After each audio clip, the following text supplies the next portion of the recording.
Guys, YouTube മീഡിയയിലേക്ക് എല്ലാവർക്കും സ്വാഗതം. ഇയാണ് സ്വാഗതം ചെയ്താൽ മതി.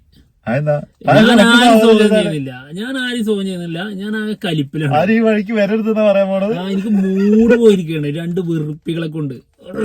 തുറക്കാൻ പറ്റുന്നില്ല. അത് കൊറേ കണ്ടന്റ് ഉണ്ട്, നല്ല രസമുണ്ട് ബിഗ് ബോസ്. പക്ഷേ ഇതിന്റെ അടിയിൽ രണ്ട് വെറുപ്പികൾ കാരണം എനിക്ക് ഈ കാണാൻ തോന്നുന്നില്ല. ഇപ്പൊ കുറെ കാര്യങ്ങൾ പറയാനുണ്ട്, ഇതൊക്കെ ഇവൻ പറയും. പക്ഷെ എനിക്ക് പറയാനുള്ളത് രണ്ടാളെ കുറിച്ചാണ്. ഒന്ന് അനീഷ്, ഒന്ന് സാരിക. എന്തെങ്കിലും ഒരു സംഭവം ഉണ്ടാകുമ്പോ സാരിക കയറി അങ്ങ് വരും. എന്നിട്ട്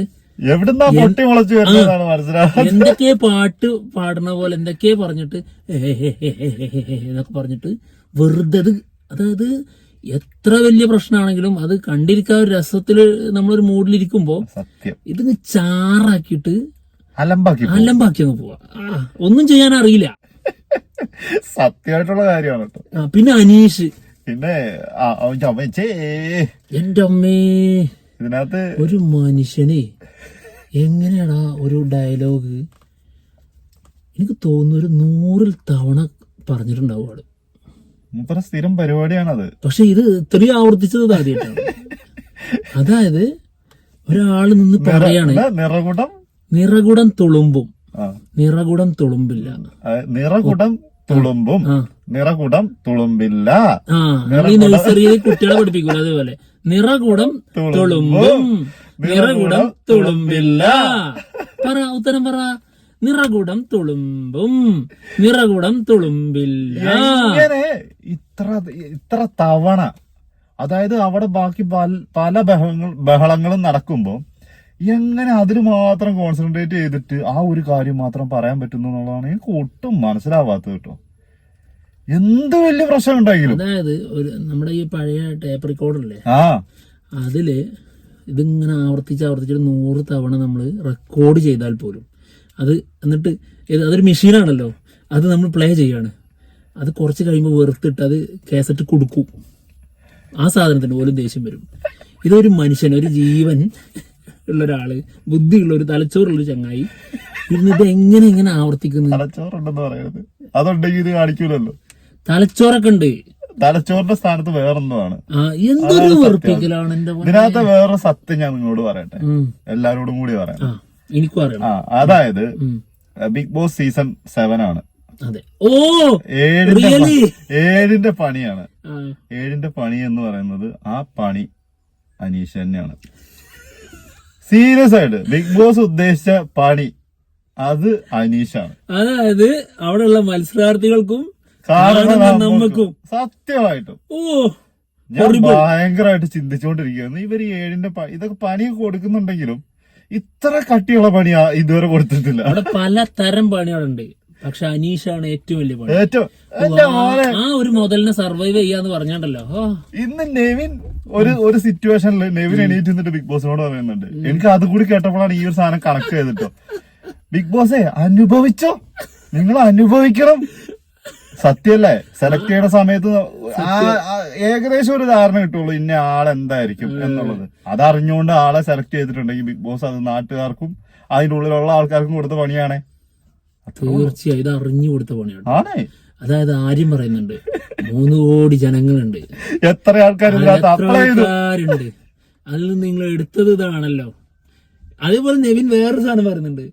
എനിക്ക് ഈ ഒരു ബിഗ് ബോസ് ഹൗസിന്റെ ഉള്ളിൽ നിന്ന് എന്തെങ്കിലും ഒരു സാധനം എടുത്തിട്ട്, അതായത് ബിഗ് ബോസ് ആവശ്യപ്പെടുകയാണ് നിങ്ങൾക്ക് എന്തെങ്കിലും ഒരു വസ്തു എടുത്തിട്ട് സ്റ്റോർ റൂം നിങ്ങൾക്ക് വേണ്ടാത്ത ഒരു സാധനം സ്റ്റോർ റൂം കൊണ്ടുവെക്കാൻ പറഞ്ഞു കഴിഞ്ഞാല് ഞാൻ നേരെ ഈ മുതലെടുത്ത് കൊണ്ടുവെക്കും. എന്താണെങ്കിലും രാവിലത്തെ വിഷയങ്ങൾ ഇതാട്ടോ. രേണുസുധിയും അനീഷും തമ്മിൽ വൻ പ്രശ്നം ഉണ്ടായിട്ടുണ്ടായിരുന്നു. പിന്നെ രേണുസുധി മാറി, അപ്പുറത്ത് അനുമോളും അനീഷും തമ്മിലായി. പിന്നെ ആര്യനും അനീഷും, അനീഷ് അപ്പുറത്ത് അതേ സെയിം അവിടെ തന്നെ.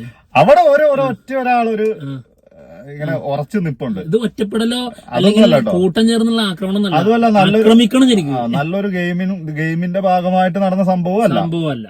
ഇത് വെറുതെ ചൊറിഞ്ഞിട്ട് ഒരു സാധനം ഉണ്ടല്ലോ, ആ സാധനം.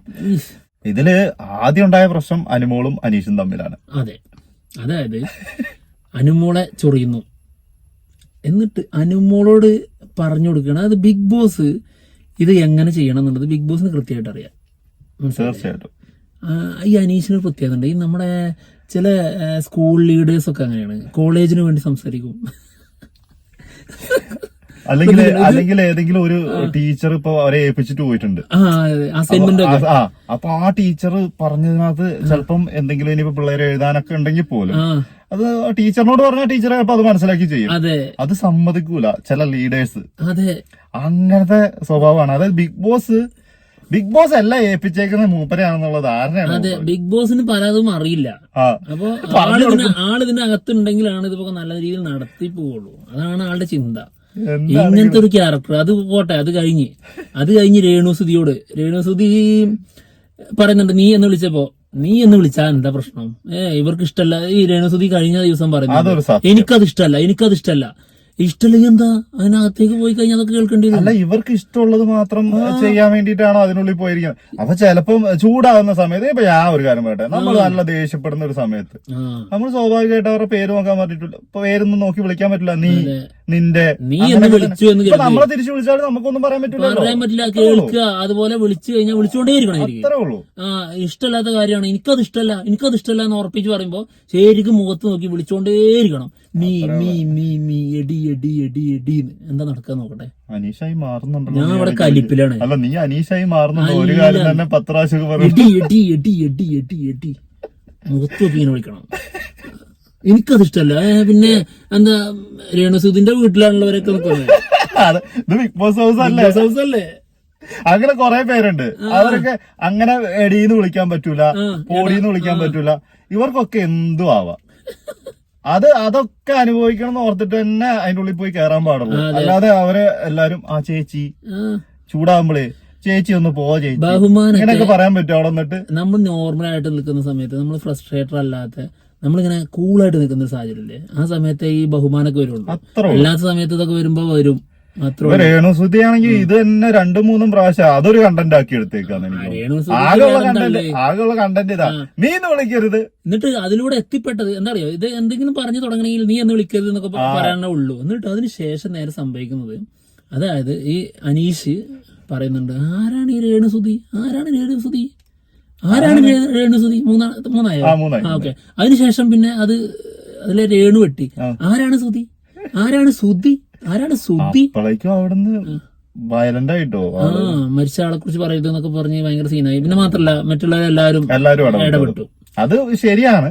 അതെ, ആ ഒരു കാര്യത്തിലൊക്കെ. പക്ഷെ അത് വളരെ മനോഹരമായിട്ട് അനീഷ് ചെയ്തു. അനീഷ് ചൊറിയാനാണെങ്കിലും ഞാൻ ആ പറഞ്ഞ കാര്യങ്ങൾ മാറ്റി പറയല്ല കേട്ടോ.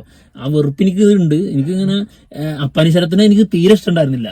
അപ്പാനിശരത്തിനെ ഞാൻ അങ്ങനെ നോക്കുകയാണ്. ഇപ്പൊ അപ്പാനിശരത്ത് അനീഷിനെ പിടിക്കട്ടെ, ഈ കടുവ പിടിച്ചു എന്നൊക്കെ പറയില്ലേ, ഏതെങ്കിലും ആടിനെയൊക്കെ കെട്ടിയിട്ട് കടുവ പിടിച്ചു പറയും. അതേപോലെ അപ്പാനിശരത്ത് പിടിക്കട്ടെ, അനീഷ് എവിടെ, അപ്പാനിശരത്ത് പിടിക്കട്ടെ എന്ന് എന്റെ മനസ്സിൽ തോന്നണം. അനീഷിനെ അപ്പാനിശരത്ത് പിടിക്കണം എന്നുള്ളൊരു മൈൻഡ്. എന്നിട്ട് നല്ലോണം കൊടുക്കണം, അപമാനിച്ചു വിടണം. എത്ര കൊടുത്താലും ആ ഒരു ചിരി ഇങ്ങനെ ചിരിച്ചോണ്ടിരിക്കും. എന്തൊരു ക്യാരക്ടർ. അതാ ഞാൻ പറഞ്ഞത്, ആദ്യം പറഞ്ഞ സാധനം. ഇത് എത്ര ചെയ്തിട്ടും കാര്യം, അത് ബിഗ് ബോസ് കൊടുത്ത പണിയാണ്. അതെ. പിന്നെ അത് കഴിഞ്ഞിട്ട് പിന്നെ എല്ലാരും പ്ലാസ്മ ടിവിന്റെ മുമ്പിൽ വിളിച്ചെത്തിയിട്ട് സീനുണ്ടായിരുന്നു. എന്റെ പൊന്നു, അതിന്റെ കാര്യം പറഞ്ഞുതരാം. അതായത് രാവിലെ തന്നെ നമ്മുടെ ആര്യൻ ആളുടെ വയറ്റില് കത്തി വെച്ചുന്നോ അതും പറഞ്ഞങ്ങോട്ട് തുടങ്ങിയിട്ട് പിന്നെയാണ് മറ്റേ സംഭവങ്ങളൊക്കെ ഉണ്ടായിട്ടുള്ളൂ കേട്ടോ. അതിന്റെ ഇടയ്ക്ക് നിറകുടം തുളുമ്പൂല ഈ സംഭവങ്ങളൊക്കെ നടക്കുന്ന ആ സമയത്ത് തന്നെയാണ്. ഈ സമയത്ത് പറയുന്നുണ്ടേ, അതായത് ഞാൻ മിഡിൽ ക്ലാസ് ആണ്, ക്യാഷുള്ള, നിങ്ങൾ വലിയ ക്യാഷുകാരാണെങ്കിൽ ഇതാണ് നിങ്ങൾ ക്യാഷുകാരെന്നും ക്യാഷുള്ള പോലെ നിൽക്കൂല, താഴേക്ക് ഇറങ്ങി വരും, ക്യാഷ് ഇല്ലാത്തവർ മുകളിലേക്ക് കയറി വരും, അതൊക്കെ തന്നെയാണ്, അങ്ങനെയാണ്, ഇതാണെന്നൊക്കെ പറഞ്ഞ് ഇതൊക്കെ ഇതിനകത്ത് പറയേണ്ട ആവശ്യം എന്തെന്നാണ്. ചെറ്റെത്രാണ്.